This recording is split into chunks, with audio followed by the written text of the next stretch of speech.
Hello good morning students. मैं शैलेंद्र सिंह जीव विज्ञान की क्लास में आपका स्वागत है। आज हम लोग जानेंगे कुछ महत्वपूर्ण प्रश्नों के बारे में जो बोर्ड परीक्षा के लिए भी काफ़ी ज़्यादा महत्वपूर्ण है और कंपटीशन की परीक्षाओं में भी काफ़ी ज़्यादा ये प्रश्न पूछे जाते हैं। तो आइए जानते हैं जीव विज्ञान के प्रत्येक महत्वपूर्ण प्रश्नों के उत्तरों को। तो आइए शुरू करते हैं पहले प्रश्न से। तो पहला प्रश्न क्या है मित्रों? पहला प्रश्न है, किस पदार्थ में जीवों के आनुवंशिक लक्षणों की संकेत सूचनाएं परिलक्षित होती हैं? तो किस में परिलक्षित होती है मित्रों? तो डीएनए में परिलक्षित होती है। डीएनए आपका है क्या? डीऑक्सी राइबोन्यूक्लिक एसिड है। किस में आनुवंशिक लक्षणों की सूचनाएं परिलक्षित होती हैं? तो डीएनए में परिलक्षित होती हैं आनुवंशिक सूचनाएं। अगला प्रश्न है मित्रों कि आनुवंशिक पदार्थ के खोजकर्ता वैज्ञानिक कौन है? तो आनुवंशिक पदार्थ के खोजकर्ता वैज्ञानिक कौन है? फ्रीडरिक माइखर वैज्ञानिक जो हैं ये आनुवंशिक पदार्थ के खोजकर्ता वैज्ञानिक है। आनुवंशिक पदार्थ आपका है क्या चीज़? डीएनए है। और डीएनए आपका क्या चीज़ है? एक प्रकार का न्यूक्लिक एसिड है। अगला प्रश्न, उत्परिवर्तन किस में होते हैं? तो मित्रों उत्परिवर्तन किस में होते हैं? उत्परिवर्तन सिस्ट्रोन्स में होते हैं। किस में होते हैं? सिस्ट्रोन्स में होते हैं। अगला प्रश्न, कोशिका का शक्ति केंद्र किसे कहते हैं? यानी कि पावर हाउस, यानी कोशिका का बिजली घर किसे कहते हैं? तो मित्रों आप इसको अच्छी तरीके से जानते हैं। किसको कहते हैं आपको पता भी है। तो माइटोकॉन्ड्रिया को कोशिका का शक्ति केंद्र कहते हैं क्योंकि ये पूरी कोशिका को ऊर्जा प्रदान करता है। अगला प्रश्न, कौन सी रचना पादप कोशिका को जंतु कोशिका से विभेदित करती है? तो तीन रचनाएं हैं जो पादप कोशिका को जंतु कोशिका से विभेदित करती हैं। पहली रचना क्या है? कोशिका भित्ति है। दूसरी रचना क्या है? पर्णहरिम है। और तीसरी रचना क्या है? सेंट्रियोल है, जो पादप कोशिका को जंतु कोशिका से विभेदित करती है। अगला प्रश्न, किस कोशिकांग को आत्महत्या की थैली कहा जाता है? तो लाइसोसोम्स को आत्महत्या की थैली कहा जाता है। अगला प्रश्न, डीएनए का प्रमुख कार्य क्या होता है?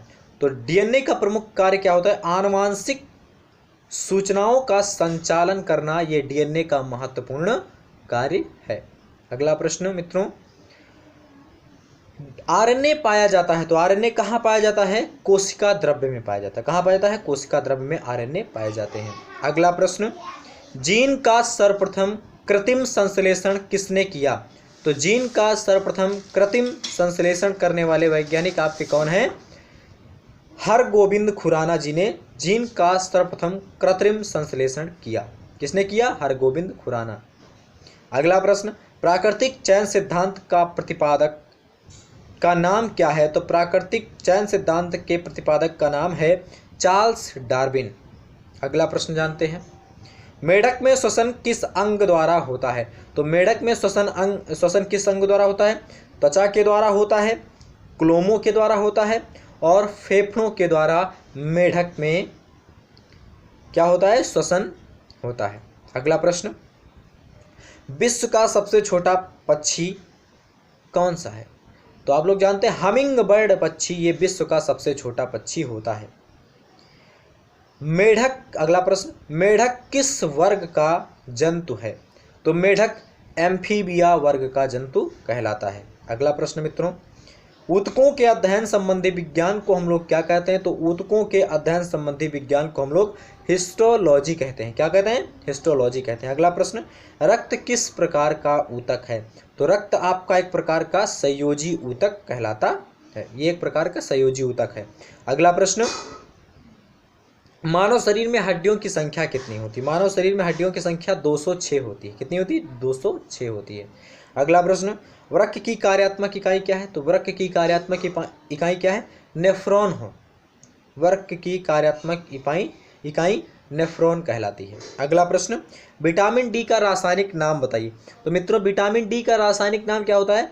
क्या कहलाता है? कैल्सीफेरोल। विटामिन डी का रासायनिक नाम क्या है? कैल्सीफेरोल है।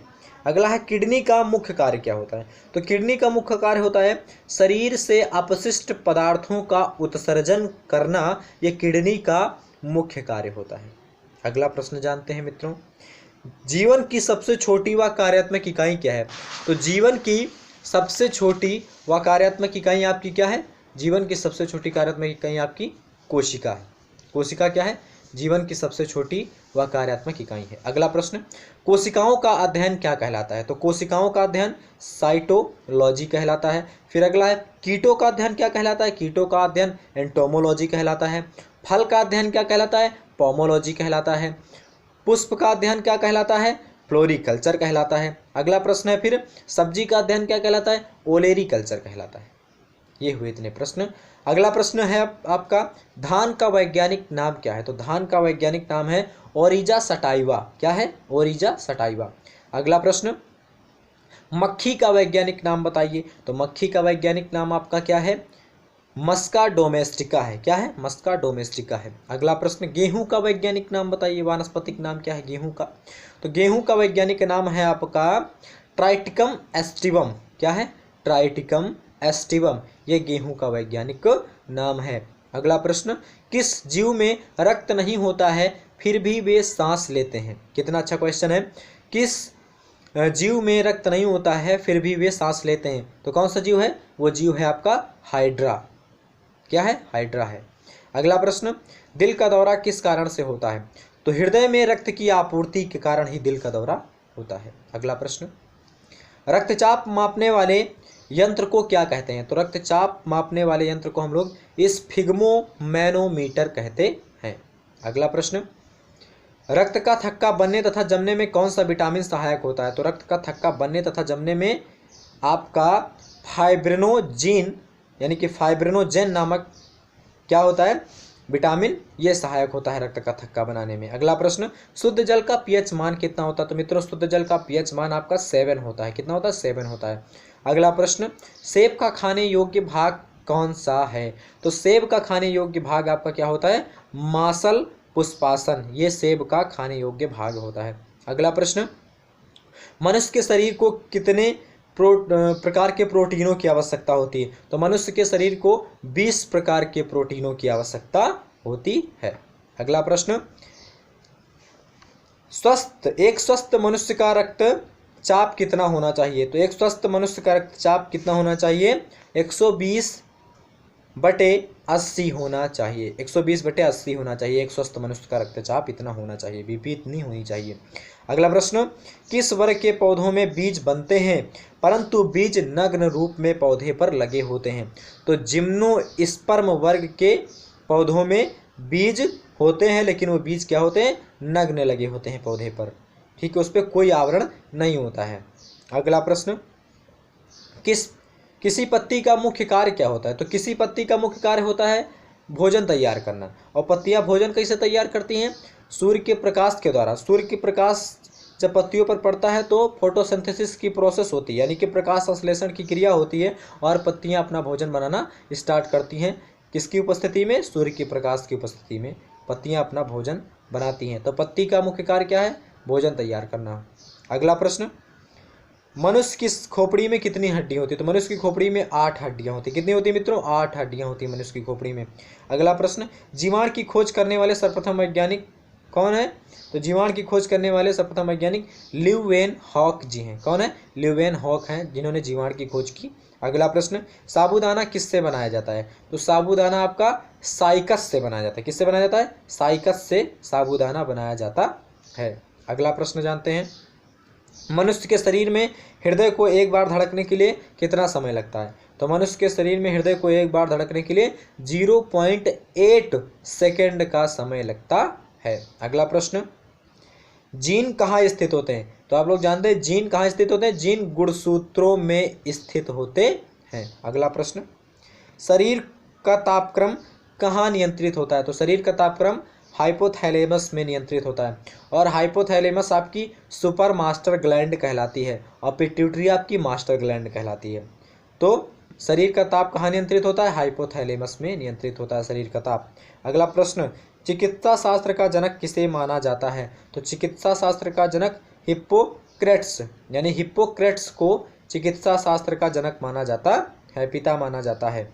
अगला प्रश्न, मनुष्य में बुद्धि एवं चतुराई का केंद्र क्या है? तो मनुष्य में बुद्धि और चतुराई का केंद्र क्या है? सेरिब्रम है। क्या है? सेरिब्रम है।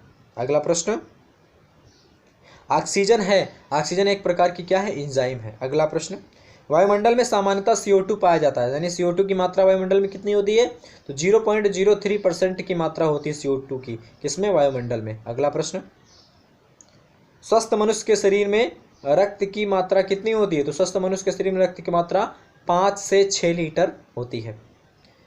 तो ये थे हमारे महत्वपूर्ण प्रश्न, जीव विज्ञान के महत्वपूर्ण प्रश्न जो बोर्ड परीक्षा में और कंपटीशन की परीक्षाओं में पूछे जाते हैं। अक्सर ये प्रश्न पूछे जाते हैं उसमें। तो अगर आपको ये मेरी वीडियो पसंद आए हो, ये प्रश्न उत्तर आपको पसंद आए हो, मेरी वीडियो पसंद आई हो, तो इसको लाइक शेयर सब्सक्राइब करना मित्रों ना भूलें, और इसको सब्सक्राइब जरूर करें ताकि मैं आपको जीव विज्ञान की अच्छी अच्छी वीडियो आपको दिखा सकूं और जीव विज्ञान का आपको नॉलेज दे सकूं। तो आज की क्लास में इतना ही। मैं शैलेंद्र सिंह, धन्यवाद।